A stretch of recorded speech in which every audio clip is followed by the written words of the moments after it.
It's 1:24 p.m. in Los Angeles and Portland, Oregon on Wednesday, the 14th of March, 2012. I'm Mark Strassman, reporter with Utopia News. I'm about to talk to David Wolman, who's in Portland, who's just written The End of Money. We're going to talk about his book. Welcome, David, to Utopia News. Thanks so much. When you wrote this book, The End of Money, were you working more as an advocate for the end of physical coins and bills, or merely a chronicler of what seems to be the process of their demise and disappearance? It started as a chronicler, and with this kind of book, I think it's useful to make an argument and hold your ground, not necessarily because you want to bang your fist on the table, but because I think nobody really wants to read a Wikipedia entry all about the fate of physical versions of national currency units. And so in that sense, as I gathered more information and learned more about the costs of cash in society, I wanted to make an argument that yes, we should advocate for this, or at least explore in a more honest way some of those costs. But early on, it was the former, right? I'm chronicling because as a journalist, I just wanted to gather information and sort of set it out all on the table, and then take a look at it and see, where does all of this information point me? Okay, good. So you undertook an experiment while you were writing the book to go without money for a year. How did that work out? Right. Well, it worked pretty well, right up until those handful of times when it was totally impossible. And, some of those included trying to pay the babysitter one night when my wife was without cash, and failing to convince her dad to establish a PayPal account right there on the fly. And, when I flew to India to do some reporting for the book, of course, unless I want to sit hunkered down in my hotel room for the entire week, you need some paper money to get around a country like that if you're going to do anything, especially if you're going to do any reporting. So there were some kind of tongue-in-cheek problems or hiccups that I ran into, and then there was the more substantive ones. But that sort of illustrated to me sort of where cash has dug in its heels. And, if this cashless future thing is a good idea, what the hurdles toward getting there might actually be. Okay, so it was sort of a way of seeing where money still has to be physical. Exactly. Okay, think a little bit about it and tell us who you think stands to benefit and who stands to lose if cash disappears. Well, it's tricky. Government benefits through the process of providing us with a currency to transact with, and that, of course, does contribute to GDP and economic activity. It's not zero. Most money already is zeros and ones zipping around the globe on computers, but there is economic activity being conducted in cash. So, we, the everyday people, might lose out some. Government profits from the process of issuing money, so they might lose out some. However, there is this other side to that coin, so to speak, which is that let's talk about the tax gap, for example. So this is the gap between what Americans owe and what Americans pay. And the gap is on the order of $400 to $500 billion a year. And some of that is electronic tax evasion, some of it is not. But now you have essentially citizens using government-issued currency and this anonymous means of transaction as a way to avoid paying taxes to said government. So you could also argue that doing away with cash would make tax evasion that much harder. And so in that sense, perhaps government would benefit. And that amount was about $500 billion, is a significant portion of the national deficit. Exactly. And again, the math can't be too simplistic because, for example, a true move to a cashless society, there would be infrastructure costs to that. I would argue that they're certainly smaller than, let's say, dealing with cash infrastructure now, right? We have $150 billion a year in cash management costs. That's just moving it and storing it and printing it and securing it. Forget all the wire costs. This is Secret Service chasing down counterfeiters. This is cash as the currency of the drug trade. This is 10,000 bank robberies in 2009, 2010 in the United States. We, the taxpayers, we're paying for all of that. So in a way, we might benefit if cash is gone. Okay. On the other hand, there are a lot of concerns about If we go to the cashless society, is this shorthand for further empowering the banks and credit card companies?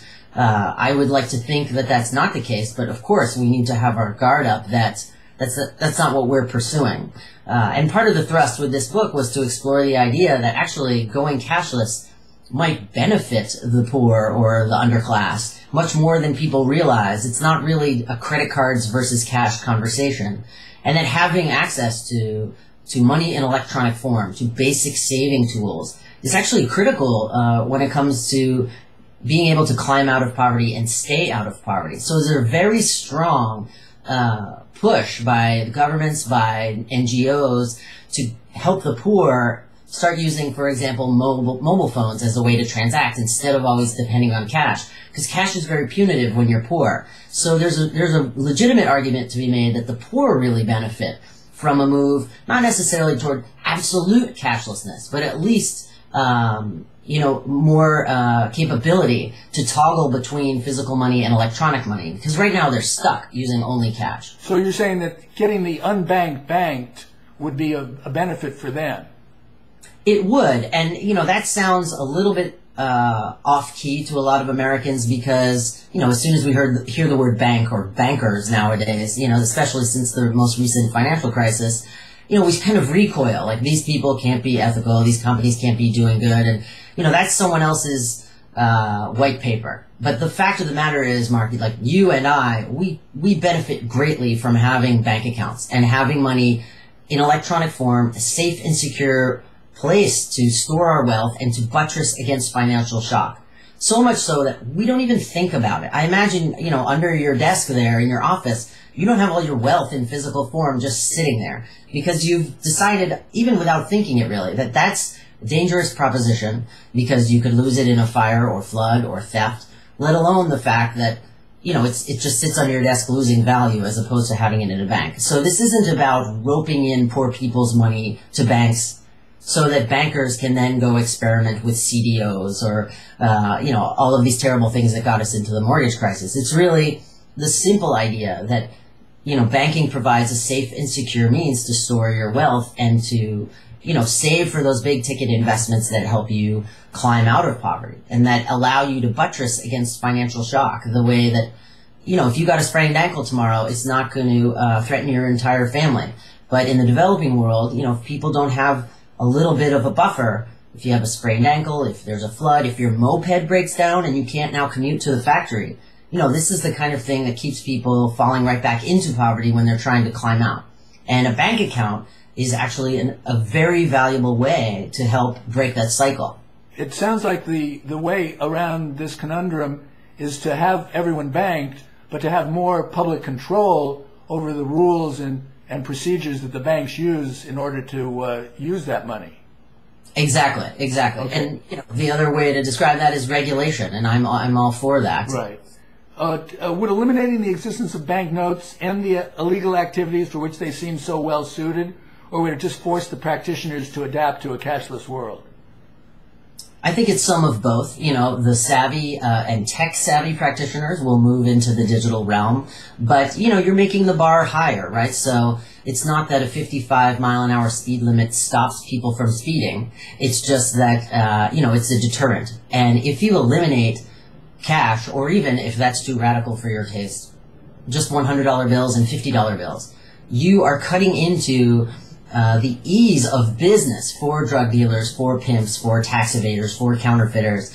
And just because they have to, the hurdle is higher now for conducting activities. As one Swedish authority put it, cash is the blood in the veins of crime. I mean, it just is. And so once you eliminate, the criminal world's, the underworld's preferred means of transaction, then people have to come up with an alternative. Now, will some of them do so? Of course. But I don't think anybody could make a strong argument that, for example, you do away with cash, the 10,000 bank robberies that happened in the United States over a period of 2 years, that's just people going after the paper.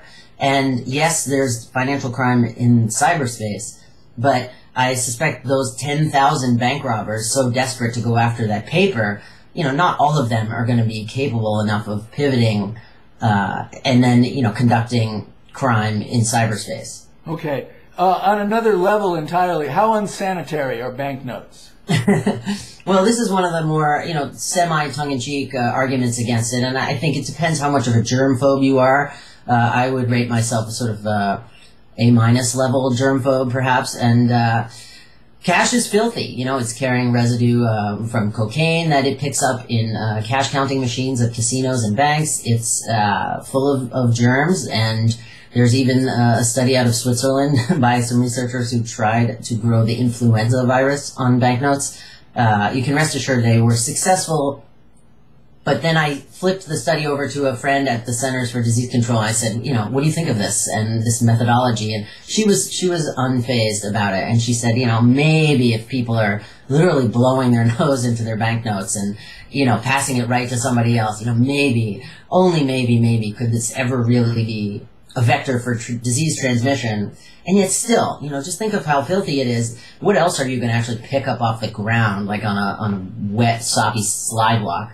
Nothing, and I see people picking money up off the ground, and, it's money, of course, and it has purchasing power. I get that. But, it's, once you start to consider the backstory of those banknotes stuffed in your pocket, it's not so sanitary. Okay, it doesn't sound very savory. Is the function that physical money performs in helping to maintain national identity worth the cost? Could we do without that? I don't know. This is a question I enjoyed exploring in the book. I flew over to Iceland and I interviewed a woman over there who designed the country's banknotes to ask that very question. This heritage you can hold in your hand, how important is it for sort of stitching the state together and giving us all a sense of national identity? And, would we feel less American if the greenback didn't exist or only existed in digital form? I'm not convinced that we would. As someone told me, the French aren't any less French just because they use the euro. And, I happen to agree with that, but it is one of those few remaining touchstones of national identity. And, someone went as far as to tell me that getting rid of the greenback is like burning the flag on the steps of the Capitol. And, again, I happen to disagree, but it speaks to really the captivating power of these little objects. Okay. How big a toll does counterfeiting take on the economy? And would going all digital solve that problem or ameliorate it to a great extent? Well, I think it would curb the problem of counterfeiting. It wouldn't do away with it entirely. People are wondering already if there can be counterfeiting in the digital realm, especially of virtual currencies, and not necessarily the US dollar. But, the category of crime you immediately eliminate includes those sort of 2-bit criminals, or as someone with Secret Service once told me, those meth heads who, after 3 nights without sleep, get the bright idea to bleach a 5, scan a 20, and try and reprint the image of a 20 on the paper from the 5, or the now bleached 5. And, they have somewhere between little and no success circulating that money and cashing in on it. Maybe they buy a candy bar or fill their tank with gas one day before they're caught. And so if you were to do away with banknotes, you're actually going to be ending what is a huge workload for the U.S. Secret Service, because a lot of their job involves not protecting the highest offices in the land, but chasing after these 2-bit meth heads. Because their job is to protect the integrity of the currency, and whether that's Russian mobsters who have a huge and sophisticated counterfeiting operation, or it's just some kids playing around, Secret Service has to kind of marshal a response no matter what. So if you were to do away with the paper, right away you're putting that class of criminals either out of work or forcing them into the digital realm. Where, yes, they can conduct other forms of crime, but I would guess that, the master craftsman who's very good at printing a fake banknote might not necessarily have the skill set required, for the hacker kind of crime. Okay. Now, looking at the whole picture, how close are we in the developed world to doing away with physical money? 4 years, no way. 24 years, who knows? I think there are some legitimate hurdles and concerns. One, certainly is tipping. And we don't have a sufficient substitute technology or substitutes for tipping the waiter or the bellman or the porter at the airport. All of this, huge class of working people who depend on tips for the lion's share of income. And until you can have a technology that's going to cover them and that's going to be as universally acceptable and as relatively fast as a cash tip, I think you can't get rid of cash. Another area, and you're also on the West Coast, so you probably know this too, but when it comes to people's emergency preparedness kits and how they are assembled based on the guidelines of the American Red Cross, for example.